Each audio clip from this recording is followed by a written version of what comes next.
बाप बड़ा न भैया, सबसे बड़ा रुपया। ये कहावत जितनी पुरानी है उतनी ही चरितार्थ भी, और इसका जीता जागता उदाहरण झांसी में देखने को मिला है, जब एक वह महिला जो अपने पति से रिश्ता तोड़कर अपने ही बच्चे को रोता छोड़कर घर से भाग गई थी, आज अब उसे जब पता चलता है कि उसके पति की मृत्यु के बाद बच्चे को 35 लाख रुपए का मुआवजा मिला है, तो उल्टे पैर भागकर आई और बच्चों से प्यार जताकर मुआवजे का हिस्सा मांग रही है। एक इंसान खुद के लिए कभी कभी इतना स्वार्थी हो जाता है कि वह उनकी परवाह नहीं करता जिन्हें उसने पैदा किया है। यह हैरान और परेशान कर देने वाली कहानी झांसी के रक्सा थाना क्षेत्र की है, जिसे सुनकर आप भी हैरान रह जाएंगे। यहाँ संपत्ति और पैसे की लालच में एक ऐसी माँ 5 साल बाद घर लौटी है, जो अपने स्वार्थ के लिए अपने पति और बच्चों को बुरे हालत में छोड़कर चली गई थी। यह कहानी शुरू होती है झांसी के रक्सा थाना क्षेत्र के गांव डगरबाह से, जहां रहने वाली एक सीधी साधे किसान ज्वाला प्रसाद अहिरवार, जो मेहनती होने के साथ साथ जिम्मेदार भी था। आज से 15 साल पहले उसकी शादी रेखा नाम की महिला से हुई।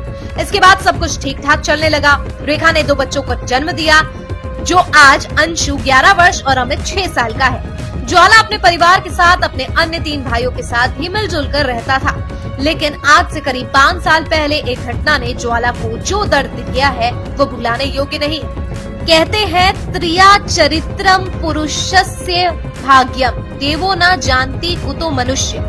इन लाइनों का अर्थ है कि स्त्री का चरित्र और पुरुष का भाग्य देवताओं के लिए भी समझना मुश्किल है कि वह कब बदल जाए, और इस कहानी से भी यही हुआ। जब 5 साल पहले रेखा बदल गई और दुनिया की रंगीनियों में इस कदर बहकी कि उसे न तो पति के साथ फेरे लेने वाले 7 वचन याद रहे, न ही उसे महसूस हो पाया कि उन बच्चों की तरफ जो इस दुनियादारी से बिल्कुल अनजान थे। कहा जाता है कि बात जब बच्चों की आती है तो एक महिला किसी की परवाह नहीं करती, लेकिन रेखा ने अपने मासूमों की परवाह भी नहीं की और किसी बात पर पति और बच्चों को छोड़कर चली गई।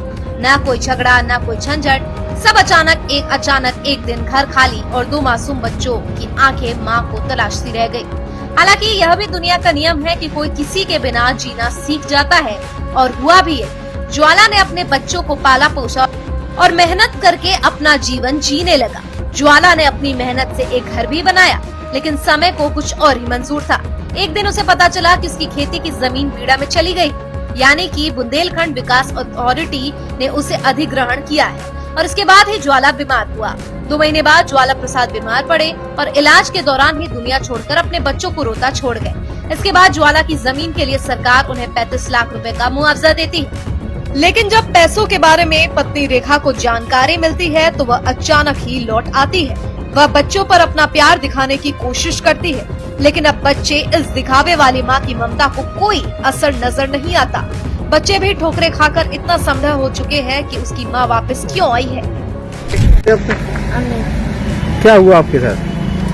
सर, हमारे पिताजी खत्म हो गए और सर हमारे पापा ने घर बना लिया था, और सर वो मम्मी नहीं, वो भाग गई थी और सर फिर वो आ गई और सर पैसा के लिए आए, वो फिर 1/3 करवा दो, और सर ना रोटी बनाती थी और ना कुछ।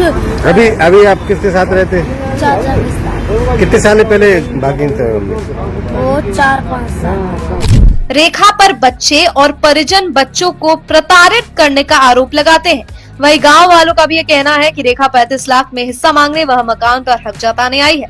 फिलहाल मामला पुलिस के पास पहुंचा तो पुलिस ने बच्चों को उसके चाचा के पास रहने दिया है। वहीं पूरे मामले की जांच भी शुरू कर दी गई है। क्या नाम है आपका? जो राजेंद्र साहब। क्या हुआ? सर बीड़ा का पैसा आ गया, सो आ गई। वो बाद में कहा, कह रहे मेरे आदमी था, मेरी बच्ची है। कितने साल पहले भाग गई थी? सर जो 5-6 साल पहले भाग गई सर। अच्छा, क्या नाम है? राजेंद्र साहब। अच्छा, माँ का रेखा नाम।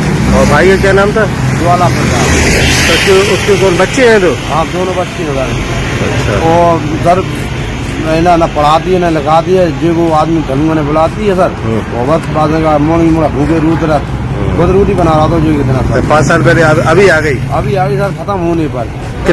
कब हुआ खत्म? खत्म हुई सर